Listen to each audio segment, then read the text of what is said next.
We talk about Hamdal Mutlaq al-Muqayyad. Yeah. And where the Sabab and Hukmat, you can do Hamdal. Is it obligatory to do Hamdal? Yes. If the Hukm is basically, look, it's like this. Let's say, for example, Sheikh Zayd says, tomorrow everyone has to come to a sufa with black shoes.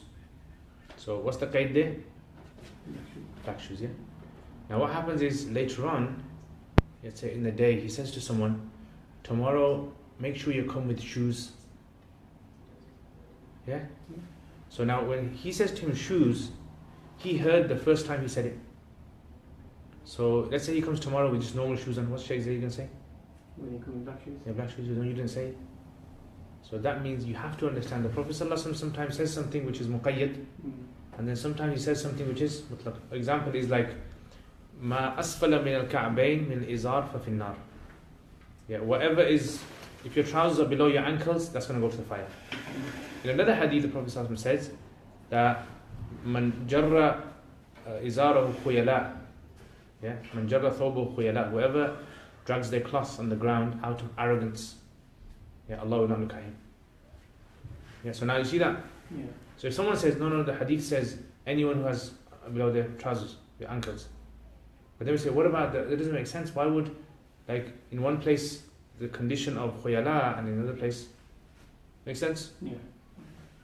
So this is why hamal, very important. You understand? Any questions up to there? Okay, Bismillah ar-Rahman ar-Rahim. وَلِأَنَّ الْيَدَ آلَةُ التَّطْهِيرِ. So next look at this now. The hand, this is the logical reason Imam Hidayah is bringing. Because he wants to train the reader into how to think like a faqih. So you need to know how things work. Like for example, look at this. Imagine you got a car. Yes? Your car stops working. If you know a bit about cars, if you understand, if you go to your mechanic and your mechanic says to you, right, when you hear this sound, it means either this is bad or this is bad. Now next time that happens, what's going to happen? You have understanding, isn't it? So likewise, when you're becoming when you're studying fiqh, it's not just a matter of memorizing the masala. It's about how the technicalities of that masala work. Make sense? This is what the Imam Hidayah does, and this is the difference between Hidayah and other books of fiqh. Other books of fiqh, if you have them, they'll just tell you the masala and you go through. Yeah, okay, what's the ruling of washing of the hands? Wash it 3 times. Why? What's the dalil? This is the dalil. Alright, carry on. But if you don't go into the logics and discuss issues, then you won't be able to go further beyond that. Make sense? Yeah? Like for example, today's times, do you have to wash your hands 3 times under the tap? Yes or no? No. Why? But it says 3 times? Yeah, because the reason for that was because in that time there was a fear of contamination. Yeah. Which we don't have here. Okay, but let's just say it's sunnah anyway to wash the hands. It's still sunnah, whether you use tap or not. Yeah. So do you have to wash it like once, twice, 3? Do you have to do that? No. Why? Because see, the issue is this: is the sunnah to wash it 3 specific times, or is the sunnah to clean them? Make sense? Yeah. Yeah. So see how now if you know that. Now if you wash your hands under the tap, as long as you put it under the tap for so long and you rub them, that it would count as 3 times. Yeah, that's it. See how that works? Yeah. Yeah. So there's one way of looking at it literally, you take the hadith, and one way of looking at the fiqh behind the hadith. So these are two things. وَلِأَنَّ الْيَدْ, because the hand is آلَةُ التَّطْهِيرِ. These are the tools you're going to use to do wudu, isn't it? Yeah. So if you have your hands, you're going to use them. You don't use any other part of your body really to do your wudu. Hence, if these 2 are dirty, it's going to have an effect on the rest of the body. Yeah. فَتُسَنُّ الْبِدَايَةُ بِتَنْظِيفِهَا. And hence, therefore, remember in usul, comes for ta'qib. Yeah, straight after. So in that case, تُسَنُّ الْبِدَايَةُ بِتَنْظِيف. It's sunnah to start off by washing them too. So what does it come for? Yeah. Ta'qib. Ta'qib means ta'qib with the ba. To occur after. Look at this. Let me show you a difference. Thumma means to come after, but it can have the meaning of tarahi, which means delayed. Like if I say, akaltu al-tufaha thumma al-khubz. It's possible that I could have eaten the tufah in the morning and in the evening could have eaten the khubz. And that applies to the sentence. But if I say this, akaltu tufaha fa al-khubz, it has to mean I ate the khubz straight away after the tufaha. It can't be delayed. It can't be like I ate the apple in the morning and the khubz in the evening. Yeah, so فَتُسَنُّ الْبِدَايَةُ بِتَنْظِيفِ. In other words, once you've understood that the hands are the tool of washing, yeah, and the whole concept of wudu is about cleansing, what would the sunnah be? Yeah, to start off with the hands, isn't it? فَتُسَنُّ الْبِدَايَةُ. That's why, in other words, the Prophet ﷺ has said washing of the hands is وَهَذَا الْغَسْلُ إِلَى الرُّسْخِ. Next masala. Question comes to your head. The hadith says this, لا يغمسن يده. He should not immerse his hands into the vessel. The word yad in Arabic, what does it apply to? Yeah, so from your hand all the way up to your... So do you have to dip all your arms in? No, no. It's not mentioned up to where? In the ayah of the Quran, what did we have? إِلَى الْمِرْفَقِ إِلَى الْمَرَافِقِ, isn't it? Here we don't have that. So shouldn't we take it mutlaq? Yeah? Should take it mutlaq, shouldn't we? If the hadith says it. No, but here logic, see the logic that reasoning that we use is, up to where do you need your hands to be clean? In order for you to be able to use them? Up to your wrist. Wrist, isn't it? So the logic, that logic would mean that logically, you would only have to wash them up to here. You wouldn't need to wash them beyond that. So, you know this Fatusannu. Yeah. What type of verb is that? Sanna yasunnu. Yeah, muda'af. Mudari. Yeah, sanna yasunnu sunnatan. If'al. No, sanna yasunnu bai. Double. Darab nasara yansuru. Yeah. Everyone got that? Make sense? So, for example, like, look, if I say this to you.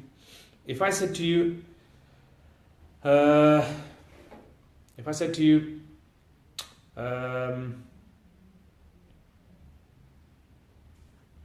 make sure you come to a sofa with clean clothes. Yeah? Make sure you come to a sofa with clean clothes. What does that mean? The clothes that you're wearing, isn't it? That's the logical. Yeah? Not like you come with your whole washing from home. Yeah, basket of washing, clean clothes, mashallah. Here you said, Ustadji, yeah, come with your clothes. Does that make sense? Okay. So the Sahaba were very intellectual people. They understood the words of the Prophet ﷺ. That's why they don't need nahu, they don't need sarf, they don't need balagha, anything at all. Because they understood what the Prophet ﷺ was saying, what the Quran says. So, وَهَذَا الْغَسْلُ, hence he says, this washing is to the wrist. Rusq. Rusq means this, look. Yeah. From the bone to the bone, that's called the rusq. Yeah, rusq. And this is also known as the qaw'. Qaw'. Kaf, waw, ayn. Yeah, qaw'. Al-qaw'. Okay, so لِوُقُوءِ الْكِفَايَةِ. Why is it enough to wash up the wrist? لِوُقُوءِ الْكِفَايَةِ. Because sufficiency occurs bihi, with it, when fit tanzif, when cleaning. In other words, what? When you're cleaning, you only have to use up to here to clean your body. You don't need to, like, I don't know if you guys do this, but do you guys clean your body with your palms? Yeah, you don't, do you? So that's why. Everyone got that? Okay, G.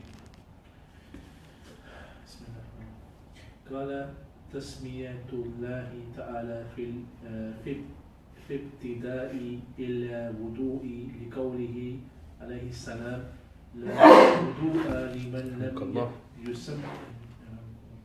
لم يسمى. This, look, let me explain this because we don't have much time anymore. Remember this. We're talking about what? Sunnahs, yeah? So what's the first sunnah? Washing the hands in it. So look at Imam Quduri does, he talks about the sunnah in order. Yeah? First of all, you wash your hands. وَتَسْمِيَةُ ta'ala. Saying the name of Allah. Yeah, so in other words, it's like you haven't started your wudu yet. Like you're washing your hands, that's not part of your wudu yet. The wudu is going to start. Because remember, what does it start off with? Washing. No, the wudu, washing your face, isn't it? Yeah. Quran says, yeah, wash your face. Yeah.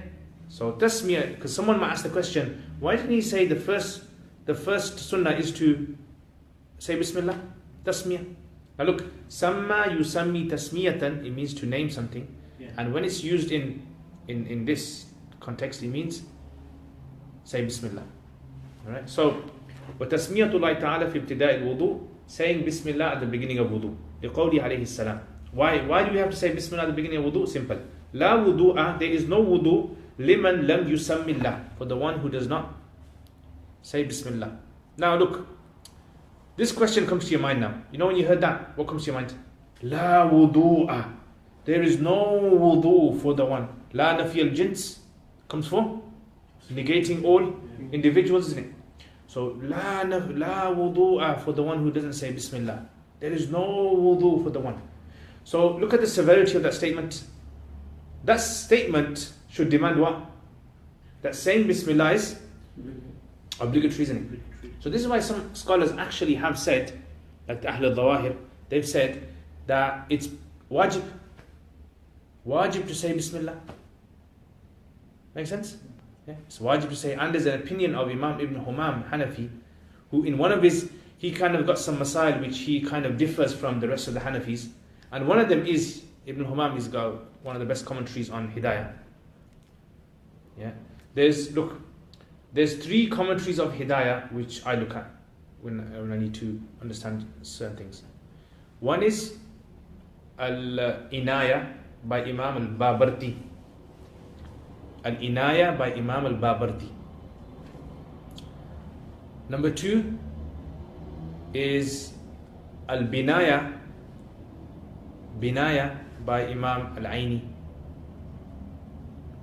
And number 3 is Fathul Qadir by Imam Ibn al-Humam.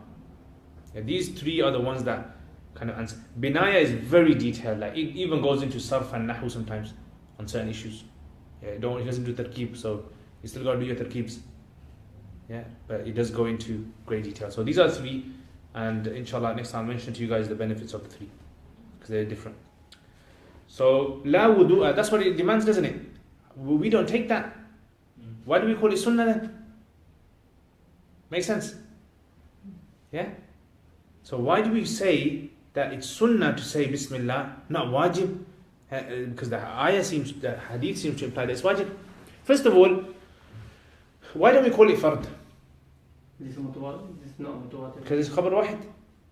You can only call something fard if it's Mutawatir. Why do we call it wajib? Because we say that this expression la wudu'a does not come for obligation. It comes for, in this case, it comes for nafyul fadila. Nafyu, negating virtue, like la imana liman la amanata lahu. Yeah, so la imana liman la amanata lahu, does that mean this guy is not a Muslim who you can't trust, who's dishonest? What does it mean? La iman kamil.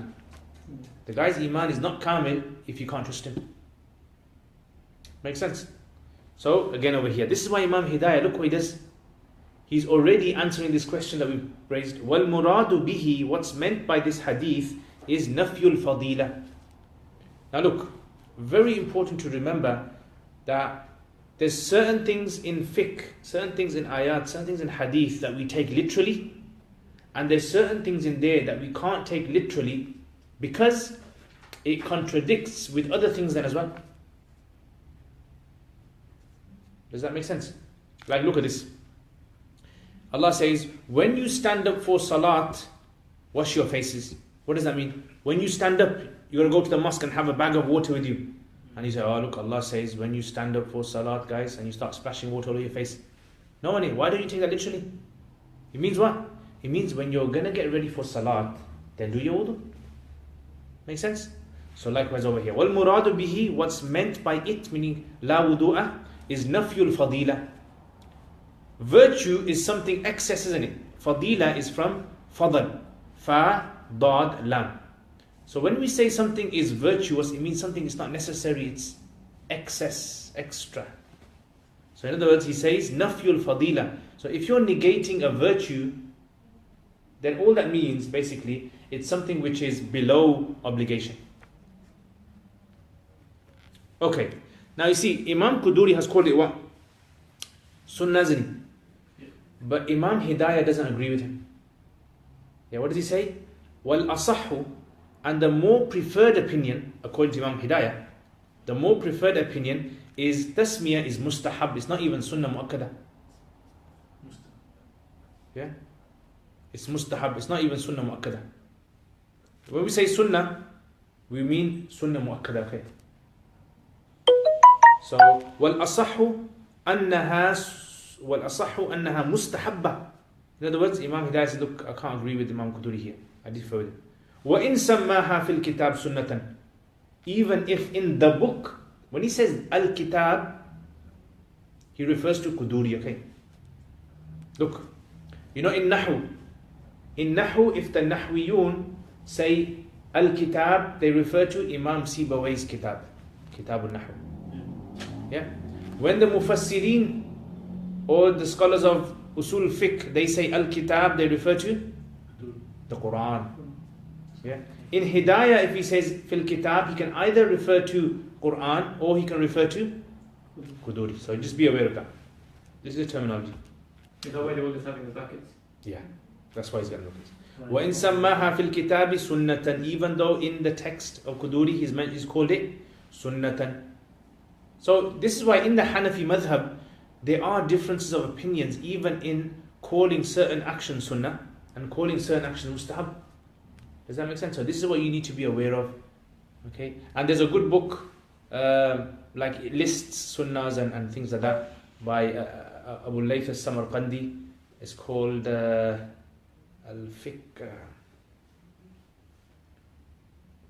It's in one volume. Can't remember the name of it. Something fiqh. It's one volume. If you remind me next week, inshallah, I'll bring mine. Show you guys. It's like this lists in lists. This is sunnah. These are fard. Bila fiqh muyassar. وَيُسَمِّي قَبْلَ الْإِسْتِنْجَاءِ وَبَعْدِ. Now look, next question comes here now. Final part then. The next issue is this. You know, when do you say Bismillah? At exactly which point? Yes? So, do you have, you know when you do istinja, is that when you say Bismillah and it would suffice? Or not? So some of the Hanafi say this. If you say Bismillah before you go to the toilet for wudu, for istinja, yeah, and you intended to do wudu later, that Bismillah suffices all the way through. You get the reward of it. Some say no. Yeah, that's different, that is. You got to do it just before you start your wudu. So Imam Hidayah says, وَيُسَمِّي, the person doing the wudu should say Bismillah قَبْلَ الْإِسْتِنْجَى, before he starts his istinja, وَبَعْدَهُ, and after it as well. In other words, before istinja and after, meaning before wudu. Huwa sahih. Huwa as-sahih. Now look, when he says huwa sahih, yes, what he's saying basically is, this is the preferred opinion. In other words, there are some Hanafis who say it should be done only before wudu. Some Hanafis say before istinja. But what does he say? My preferred opinion is huwa sahih. This is that. And this is why Imam Hidayah is known as Ashab at-Tamyiz. Some say he's Ashab at-Tarjih. In other words, he has the power, he has the skill in the madhab to be able to prefer one opinion over the other. Like he can look at a few scholars who said something about masala, he can say, you know what, this is the more preferred opinion.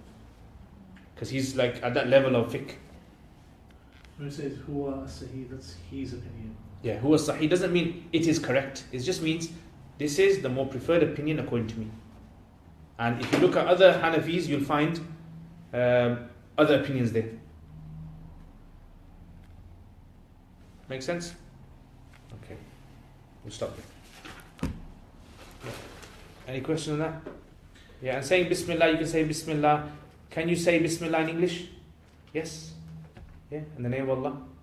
Samma Allah, Tasmiyatullah. As long as you say the name of Allah, you say a dua, that's fine. Yeah, and you know the du'as in wudu, these du'as that you get, put water in your nose and you say this dua. Yeah, when you wash your face, you say this dua. These are not sunnah. Okay, these are practice of the ulama, of practice of pious people. Yeah, so they're not sunnah. You'll find them in books like Ibn Sinni's Adhkarul Al-Yawm Al-Layla, yeah, and other books like that, but they're just something extra that you can say. Okay, any questions, guys? No? Alright, yes. Assalamu alaikum.